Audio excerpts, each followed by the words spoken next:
Khamenei की मौत पे लोग मातम मना रहे हैं तो कहीं पे सेलिब्रेट हो रहा है। अभी क्यों मना रहे हैं इसके बारे में आगे बात करेंगे। अभी मिडिल ईस्ट में वॉर हो रहा है तो थोड़ा उस पर भी बात कर लेते हैं। कौन किस पे भारी पड़ रहा है, किसके पास ज्यादा मिसाइल है, मेरे को इन बातों से लेना देना ही नहीं है। तुम्हें जिसको सपोर्ट करना है तुम करो। जियोपॉलिटिक्स होती ऐसी है, आप जिस देश को सपोर्ट करेंगे आपको उसकी कहानी अच्छी लगेगी और आपको जो देश पसंद नहीं है आपको उसकी कहानी बुरी लगेगी। मेरा पॉइंट ये है कि अटैक हो ही क्यों रहा है। ईरान अपने न्यूक्लियर वेपन्स बना रहा है, इसराइल को उससे प्रॉब्लम थी और उन्होंने जाके अटैक कर दिया। 1990 से पहले यूएस ईरान के न्यूक्लियर प्रोग्राम को फंड करता था, बट उन्होंने एक चीज ईरान को काफी ज्यादा क्लियर कर रखी थी कि भैया ये जो न्यूक्लियर प्रोसेस है आप इसको मिलिट्री के अंदर यूज नहीं करो। सिर्फ 9 देश है जिसके पास न्यूक्लियर वेपन है और उसके अंदर इंडिया भी आता है। और अभी क्या है कि जिसने बम बना लिया उन्होंने तो बना लिया, जिन्होंने नहीं बनाया उनको बनाने से रोको। और जिस टाइम पे हम लोगों ने ये वेपन डेवलप किया था उस टाइम पे हम लोगों ने सेलिब्रेट किया था। तो अगर हम लोग खुद के पॉइंट ऑफ व्यू से देखें तो समझ आता है कि भैया पाकिस्तान के पास भी है, चाइना के पास भी है, दोनों साइड से अटैक हो सकता है। तो एक काम करते खुद भी बना के रख लेते हैं। और यही चीज ईरान करना चाहता है क्योंकि उसको डर है इसराइल और अमेरिका से, और इसी रीजन से आज वार हो रही है। किसने कितने मिसाइलें मारी, कितने ड्रोन मारे, मुझे उससे फर्क नहीं पड़ता। मुझे बस एक ही चीज से फर्क पड़ता है कि दोनों जगह इंसान मर रहे हैं। इसराइल जितने भी ईरान के ऊपर अटैक करता है उसका रीजन देता है डर। इसराइल डेमोक्रेसी इंस्टीट्यूट के एक सर्वे के अनुसार बेंजामिन नेतन्याहू के ऊपर करप्शन के ट्रायल चल रहे हैं, लेकिन ये ट्रायल्स डिले होते रहे। ईरान के ऊपर हमला करने से ठीक 10 दिन पहले नेतन्याहू की क्रॉस एग्जामिनेशन शुरू हुई थी। इन करप्शन ट्रायल्स में कोर्ट ने उनसे ढेरों सवाल पूछे, ज्यादातर में उनका जवाब था मुझे नहीं पता। इसराइल के चैनल 12 न्यूज के सर्वे के अनुसार करीब 55% इजरायली लोग का मानना है कि नेतन्याहू गाजा में वार को सिर्फ इसलिए कंटिन्यू कर रहे हैं क्योंकि वो सत्ता में बने रहना चाहते हैं। और अमेरिका को लगता है कि भैया अगर काफी सारे देशों ने न्यूक्लियर वेपन्स बना लिए तो हमारी कोई वैल्यू नहीं रह जाएगी। 9 देश के पास न्यूक्लियर वेपन्स है, 9 के पास ही रहने देते हैं, उससे ज्यादा कोई बनाएगा तो उड़ा देंगे। अगर ईरान को न्यूक्लियर हथियार बनाने से रोकना है तो अमेरिका ईरान के साथ न्यूक्लियर डील कर सकता है। जब ओबामा प्रेसिडेंट थे अमेरिका में 2015 में, उन्होंने यही चीज करी थी। इस डील में शर्त यह थी कि ईरान यूरेनियम को ज्यादा एनरिच नहीं करेगा जिससे न्यूक्लियर हथियार बन ही नहीं पाएगा, और इसके बदले जो सेंसर ईरान के ऊपर था उन्हें हटा लिया जाएगा। दोनों तरफ को यहाँ पर फायदा मिल रहा था, सब कुछ सही था 2018 तक। लेकिन फिर 2018 के बाद ट्रम्प चाचा आ जाते हैं और न्यूक्लियर डील को कैंसिल कर देते हैं। चाचा कहते हैं कि यह बेकार डील थी इसलिए मैं कैंसिल कर रहा हूँ। कुछ लोग कहते हैं कि ट्रम्प ओबामा से जलते थे और जो काम ओबामा ने किए थे बस उसका उल्टा करना चाहते हैं। और कैंसिल करने का नतीजा क्या होता है, ईरान के ऊपर सेंक्शन वापस आ जाती है, ईरान अपने यूरेनियम को वापस से कंसंट्रेट करने लग जाता है। तो इन सारी चीजों से पता चलता है कि ये डेमोक्रेसी लाने के लिए तो हो नहीं रहा। अगर अमेरिका को सिर्फ डेमोक्रेसी से मतलब होता तो वो सऊदी अरबिया को अपना दोस्त क्यों मानता, जहाँ पे ईरान की तरह शरिया कानून चलता है। वैसे डिक्टेटरशिप तो नॉर्थ कोरिया और चाइना में भी है। फेंको ना एक मिसाइल उधर भी। इस वॉर में ईरान के स्कूल पर भी अटैक किया गया जिसमें से कम 100 बच्चे मारे गए। यह दिन के वक्त में हुआ था जब स्कूल भरा हुआ था। ये क्या तरीका है डेमोक्रेसी बचाने का। लोग कह रहे हैं कि ईरान ने अपने ही लोगों पर गोली चलवाई जिसमें से 30,000 लोग मारे गए। दोस्तों, जब ईरान की इकोनॉमी कोलैप्स हुई, करेंसी 40% गिर गई और खाने का दाम 72% बढ़ गया, ईरान में प्रोटेस्ट शुरू हुए और ईरान की सरकार ने अपने लोगों पर गोलियां चलवाई। मैं ये साफ कह रहा हूँ कि खमेनी ने जो किया वो ह्यूमन राइट्स का सबसे बड़ा वायलेशन था और मैं भी इसके टोटली खिलाफ हूँ। ईरान ऑयल पर डिपेंडेंट है, लेकिन जब अमेरिका ईरान के ऊपर कई सारे सैंक्शन लगाए जिससे ईरान की इकोनॉमी कोलैप्स हो गई, इस वजह से खाने के दाम 72% बढ़ गए, तो यहाँ पे भी इनडायरेक्टली अमेरिका का इन्वॉल्वमेंट दिख रहा है। अमेरिका ने पहले उनका गला घोटा और लोग भूख से सड़क पर आ गए। तो इससे पता चलता है कि ईरान की जनता सिर्फ पर्दे के खिलाफ नहीं थी बल्कि हंगर के खिलाफ भी सड़क पर थी। जब ईरान में प्रोटेस्ट हो रहा था, ईरान की जनता तड़प रही थी, ईरान पहले से ही अंदर से टूट रहा था और इसी बीच इजराइल ने ईरान पर अटैक कर दिया। एक तरफ लोग कहते हैं कि ईरान की जनता परेशान है और दूसरी तरफ ईरान में बॉम्ब गिराए जा रहे हैं। क्या मासूम सिविलियन जो पहले ही अपने सरकार से लड़ रहे थे उन पर बॉम्ब गिराना उनकी मदद थी। ट्रंप ने कहा था help is on the way और मदद के नाम पे बॉम्ब गिरा दिए। अगर हमारे देश में कोई इंटरनल प्रोटेस्ट हो तो क्या हम चाहेंगे कि कोई तीसरा देश हम पर बॉम्ब गिरा दे, ये कहकर कि वो हमारी मदद कर रहे हैं। बिल्कुल, खमेनी ने अपने लोगों पर गोली चलवाई वो गलत था, लेकिन नेतन्याहू ने करप्शन केसेस से बचने के लिए पूरे मिडिल ईस्ट को आग में झोंक दिया। तो क्या ये सही है? श्वेता जी, आपने अतीफ रजावी का जिक्र किया जिसे 16 साल की उम्र में फांसी दी गई। मैं आपके साथ हूँ, यह एक इंसानियत का कर्म था। सरिया के नाम पर एक रेप विक्टिम को सजा देना शर्मनाक है। मैं इस सिस्टम के सख्त खिलाफ हूँ, लेकिन ये रूल खमेनी के सत्ता में आने से पहले बना था। आप 2004 के केस को 2026 में इसराइल के बॉम्ब को जस्टिफाई नहीं कर सकती। मुझे खमेनी की मौत पर कोई दुख नहीं है जिसने 30,000 लोगों की जान ली। ह्यूमन राइट का वायलेशन और सरिया के नाम पर महिलाओं पर जुर्म किसी भी समाज में एक्सेप्टेबल नहीं है। एक डिक्टेटर को हटाने का हक वहाँ की जनता का होता है, ना किसी बाहरी ताकत का। अमेरिका ने जिस तरह से असासिनेशन का रास्ता चुना वो इंटरनेशनल कानून के खिलाफ है। अगर उन्हें लगता है कि वो क्रिमिनल है तो वो वेनेजुएला के मादुरो की तरह उनको पकड़कर इंटरनेशनल कोर्ट या जेल में डालने की कोशिश क्यों नहीं की। एक फॉरेन पावर का इस तरीके से इंटरफेयर करना चीजों को बद से बदतर भी बना सकता है। इसका सबसे बड़ा उदाहरण है गद्दाफी और सद्दाम हुसैन का। दोनों बड़े क्रूर डिक्टेटर थे, लेकिन अमेरिका ने जब इन्वेड करके इन डिक्टेटर को हटाया तो यह देश और अनस्टेबल बन गया। आम जनता के लिए हालत बद से बदतर हो गई और नए आतंकवादी संगठन पैदा हो गए। अब सबसे बड़ा डर यही है कि ईरान भी इस तरीके से अनस्टेबल ना हो जाए। अब मैं बात करूंगा कि लोग खमेनी के मौत पे इंडियन शिया मुस्लिम मातम क्यों मना रहे हैं। मैं फिर से कहूंगा कि शिया मुस्लिम मातम क्यों मना रहे हैं, क्योंकि मुस्लिम में भी शिया और सुन्नी होते हैं, लेकिन यहाँ पे सारे मुस्लिम को टारगेट किया जा रहा है। खामेनी सिर्फ एक ईरान के प्रेसिडेंट नहीं थे, वो शिया इस्लाम के सुप्रीम रिलीजियस अथॉरिटी भी थे। जैसे कैथोलिक के लिए पॉप होते हैं और हिंदू के लिए शंकराचार्य। भारत एक सेक्युलर देश है। हमारा संविधान हर नागरिक को अपने धर्म के हिसाब से शोक मनाने की आजादी देता है। लखनऊ में शिया पॉपुलेशन ज्यादा है। अगर वो अपने एक स्पिरिचुअल लीडर के लिए माता मना रहे हैं तो वो किसी फॉरेन डिक्टेटर को सपोर्ट नहीं कर रहे, बल्कि अपने रिलीजियस फैथ को निभा रहे हैं। जब तक वो दंगा नहीं कर रहे हैं उनका माता मनाना संवैधानिक वैलिड है। आप उनके रोने वालों को गलत बोलती हैं, लेकिन यहाँ तो मोदी सरकार के फॉरेन सेक्रेटरी खुद ईरान के एम्बेसी जाकर साइन कर रहे हैं। श्वेता जी, अगर खमेनी के लिए शोक मनाने पर जनता देश विरोधी है तो क्या आप हमारी भारत सरकार और फॉरेन सेक्रेटरी को भी वही बोलेंगी? हमारा संविधान सेक्युलर है, वो किसी से उनके रोने का हक नहीं छीनता। आपको उनके मोरालिटी लॉ से दिक्कत है, मुझे भी है, पर किसी के धार्मिक सेंटीमेंट की वजह से उन्हें देश विरोधी दिखाना सही नहीं है। भारत सरकार ने खुद ईरान के साथ हमेशा मजबूत रिश्ते रखे हैं। 2016 में पीएम मोदी ने कहा था कि भारत और ईरान नए दोस्त नहीं है, हमारी दोस्ती इतनी पुरानी है जितना कि इतिहास।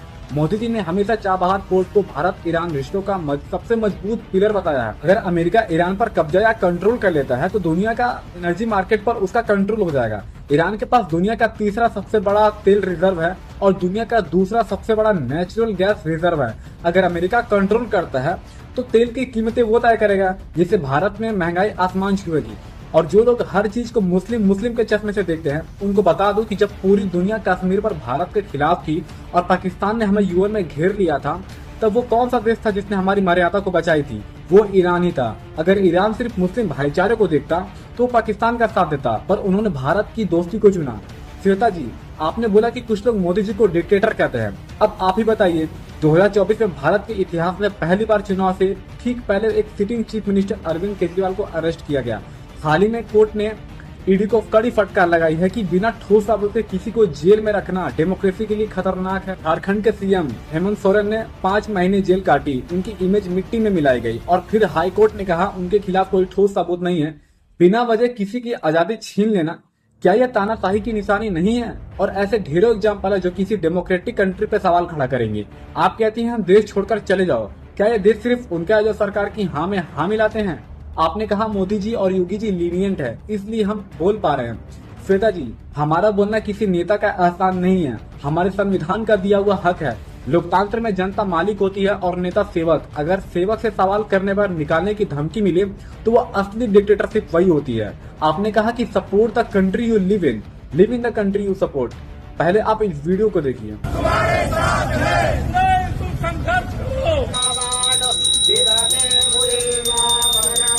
Support the country you live in, पर क्यों? मैं इंडियन हूँ तो मुझे ये हक नहीं है कि ग्लोबली क्या हो रहा है उस पर अपनी राय रखूं? क्या मुझे साइड पिक करने का राइट नहीं है? सबसे बड़ी बात, ये जंग भारत और किसी और देश के बीच नहीं है, ये 2 विदेशी कंट्रीज की लड़ाई है। मैं भारत में रहकर किसी को सपोर्ट कर सकता हूँ, इससे मेरी देशभक्ति कम नहीं हो जाएगी। जो लोग आंख मूंद कर इजराइल और अमेरिका को सपोर्ट कर रहे हैं उनको बता दो कि उनका मोटिव कभी भी ईरानियंस को आजाद करना नहीं था। ये पूरा खेल ऑयल और रेस्ट्रिक्शन का जो वो ईरान पर पहले दिन से लगाना चाहता। मुझे हैरानी होती है कि अमेरिका और इजराइल को इन क्रूर और पीडोफाइल नेताओं से कौन आजाद कराएगा। अगर आप दूसरे देश में लोकतंत्र लाने के नाम पर बमबारी को सही ठहराती हैं, तो कल को ये आग कहीं भी पहुंच सकती है। अगला नंबर किसका होगा ये कोई नहीं जानता। खैर, श्वेता जी के अपने ओपिनियन है और मैं उसका रिस्पेक्ट करता हूँ। श्वेता जी एक महिला है और दूसरी महिलाओं के लिए उनका दर्द उनसे अच्छा कोई नहीं समझ पाया। लेकिन श्वेता जी, आपको ईरान की बेटी अतिफे के लिए दर्द हो रहा है, बहुत अच्छी बात है। एक 16 साल की बच्ची को फांसी देना जुर्म था, लेकिन 2017 में जब उन्नाव की बेटी के साथ बीजेपी नेता कुलदीप सिंह सेंगर ने दरिंदगी की, उसके पिता को कस्टडी में मरवा दिया गया और उसके परिवार का एक्सीडेंट करवाया गया, तब आपके ह्यूमन राइट वाला कैमरा बंद क्यों था? फर्क सिर्फ इतना है कि ईरान में मोरालिटी लॉ के नाम पर बेटियों को मारा जाता है और यहाँ पॉलिटिकल पावर के नाम पर उनका गला घोटा जाता है। जुर्म तो दोनों तरफ है, पर आपका गुस्सा सिर्फ मुस्लिम एंगल देखकर क्यों जागता है? आप कहते हैं कि हिंदू में एकता नहीं है। अभी हाल ही में एक दलित महिला अपने बच्चे को लेकर मंदिर गई, उसे धक्का मारा गया और उस मासूम बच्चे की मौत हो गई। क्यों? क्योंकि वो दलित थी। क्या वो हिंदू नहीं थी? श्वेता जी, जब अपने ही धर्म की बेटियों को मंदिर से धक्का दिया जाता है, तब आप एकता की रील क्यों नहीं बनाती? उत्तराखंड की बेटी अंकिता भंडारी को सिर्फ इसलिए मार दिया गया क्योंकि उसने एक वीआईपी को स्पेशल सर्विस देने से मना कर दिया था। वो वीआईपी कौन था ये सबको पता है, पर श्वेता जी, आपने उस पर क्यों नहीं बोला? आपको ईरान की तानाशाही दिखती है, पर प्रज्वल रवाना की दरिंदगी नहीं है। आपको शरिया कानून बुरा लगता है, पर उन्नाव और हाथरस की बेटियों का दर्द नहीं। आपको हिंदू एकता चाहिए, पर दलित महिलाओं को मंदिर से धक्का लगते वक्त आप चुप हैं। श्वेता जी, मेरा आपसे एक सवाल है, आपका ह्यूमन राइट वाला कैमरा सिर्फ तभी क्यों चलता है जब दुश्मन मुस्लिम हो? क्या आपकी हमदर्दी धर्म देखकर जागती है? श्वेता जी, मेरा आपसे एक और सवाल है, क्यों हर बार एक इंडियन मुस्लिम से उसके भारतीय होने का प्रूफ मांगा जाता है? क्या इस देश की मिट्टी में उनका खून शामिल नहीं है? क्या उनकी देशभक्ति सिर्फ आपके वैलिडेशन की मोहताज? जब बांग्लादेश में दीपू चंद की बेरहमी से हत्या हुई या जब पहलगाम में आतंकी हमला हुआ, तब इसी देश के हजारों इंडियन मुस्लिम सड़कों पर उतरे थे आतंकवाद के खिलाफ नारा लगाने। आप कह रहे हैं कि इंडियन मुस्लिम खुश थे। अगर वो चुप रहे तो गुनहगार, अगर बोले तो दिखावा। ये डबल स्टैंडर्ड नहीं है तो और क्या है? आपने उनके प्रोटेस्ट की एक भी वीडियो क्यों नहीं शेयर की? क्योंकि वो आपके एंटी मुस्लिम नैरेटिव में फिट नहीं बैठ रहा। हम जिस न्यूक्लियर पावर और मिसाइल पर गर्व करते हैं, क्या आपको याद है वो किसने दी थी? एक इंडियन मुस्लिम ने, डॉक्टर एपीजे अब्दुल कलाम ने। उन्होंने भारत को अग्नि और पृथ्वी जैसी ताकत दी ताकि हम दुश्मनों की आंख में आंख डालकर बात कर सकें। अगर कलाम साहब ने अपनी पूरी जिंदगी इसी देश के लिए कुर्बान कर दी, तो आज किसी भी इंडियन मुस्लिम से उनकी देशभक्ति का सबूत मांगना उनकी रूह और हमारे संविधान का अपमान। 1965 की जंग याद है? हवलदार अब्दुल हमीद ने अकेले अपने दम पर पाकिस्तान के 60 टैंक उड़ा दिए थे और देश के लिए शहीद हो गए। उन्होंने अपना प्रूफ अपने खून से लिखा था। बॉर्डर पर गोली खाते वक्त दुश्मन ये नहीं पूछता कि आप शिया हो या सुन्नी, वो बस भारतीय देखता है। आप कहती हैं हम उन्हें गुरु नहीं बनाते जो महिलाओं के लिए नहीं लड़ते, तो ब्रजभूषण शरण सिंह और कुलदीप सेंगर जैसे नेताओं पर आपकी देवी वर्शिप वाली तलवार क्यों नहीं चली? वो भी तो नेता और गुरु बनकर बैठे थे। क्या उन्नाव की बेटी लक्ष्मी नहीं थी? क्या रेसलर बेटियां दुर्गा नहीं थी? आपने कहा लोग सदगुरु को टारगेट कर रहे हैं। श्वेता जी, डेमोक्रेसी में सवाल करना टारगेट करना नहीं होता। अगर किसी आश्रम या संस्था पर सवाल उठते हैं, जैसे आसाराम बापू, गुरमीत राम रहीम, स्वामी चिन्मयानंद और ऐसे ढेरों केसेस हैं, तो एक मजबूत महिला का काम है सवाल पूछना। आपने लिखा this is about women standing up for women. बहुत खूबसूरत लाइन है, लेकिन जब अंकिता भंडारी के लिए पूरा उत्तराखंड सड़क पर था, तब आप किस वुमेन के साथ खड़ी थी? और उन्नाव में जो हुआ, तब आपका डिग्निटी वाला गुस्सा कहाँ था? आप ईरान की महिलाओं के लिए इसलिए बोल रही हैं क्योंकि वहाँ हिजाब और मुस्लिम एंगल है। आपने कहा strength means questioning what suppress you. मैं आपसे सहमत हूँ, इसलिए मैं आपके इस सेलेक्टिव नैरेटिव को क्वेश्चन कर रहा हूँ जो हमें सप्रेस करना चाहता है। श्वेता जी, देवी बोलकर मंदिर में बिठाना और सड़क पर घसीटना, ये दोनों चीजें हमारे देश में एक साथ होती हैं। ईरान की महिलाओं को आवाज दे रही हैं, पर हमारे देश की बेटियों का गला घोटने पर आप खामोश क्यों हैं? श्वेता जी, आप कहते हैं मुस्लिम लोग होली और दिवाली पर विश नहीं करते। शायद आप गलत सर्कल में बैठी हैं। भारत वो देश है जहाँ ईद की सेवैयां और दिवाली की मिठाई पड़ोसी के घर धर्म पूछकर नहीं दी जाती। हमारा पूर्वांचल गंगा जमुनी तहजीब पर टिका हुआ है। आर्मी में जहाँ से आप आती हैं, वहाँ सर्वधर्म स्थल होता है, जहाँ मंदिर और मस्जिद एक साथ होते हैं और वहाँ हर जवान हर त्योहार मनाता है। क्या आप अपने फौजी परिवार की उन सीखों को भूल गयी? श्वेता जी, विश करना एक इंसानी तमीज है, कोई कॉन्ट्रैक्ट नहीं। अगर कोई नहीं करता तो वो उसकी पर्सनल चॉइस है, पर उसे पूरे धर्म का ब्रांड बनाना सिर्फ एजेंडा चलाना है। श्वेता जी, आप स्टोरी में बार बार कहती हैं कि आप एक आर्मी ब्राट हैं और आपको देशभक्ति कोई न सिखाए। श्वेता जी, आप एक आर्मी ब्राट हैं, ये गर्व की बात है, पर क्या आपको पता है यूनिट कैसे बनती है?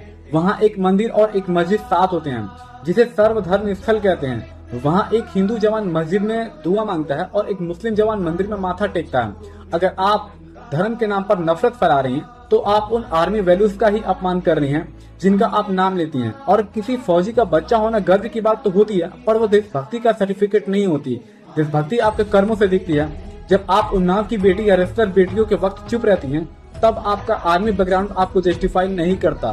मेरे लिए देश का हर वो नागरिक देशभक्त है जो ईमानदारी से टैक्स भरता है, कानून मानता है आपका बैकग्राउंड ग्लोरियस हो सकता है श्वेता जी, पर आपके विचार देश को कमजोर कर रहे हैं। श्वेता जी, आप कहती हैं आप मुस्लिम को सपोर्ट करती हैं, आपका सपोर्ट कंडीशनल है। आप उन्हें तभी सपोर्ट करती हैं जब वो आपके एजेंडा में फिट बैठे। दोस्तों, अंत में बस इतना ही कहूंगा कि सियासत हमें शिया सुन्नी या हिंदू मुसलमान में बांटने की कोशिश करेगी, पर हमें एक रहना है। याद रखिए, जब बॉर्डर पर दुश्मन की गोली चलती है तो वो धर्म पूछ कर नहीं लगती, वो एक भारतीय का सीना ढूंढती है।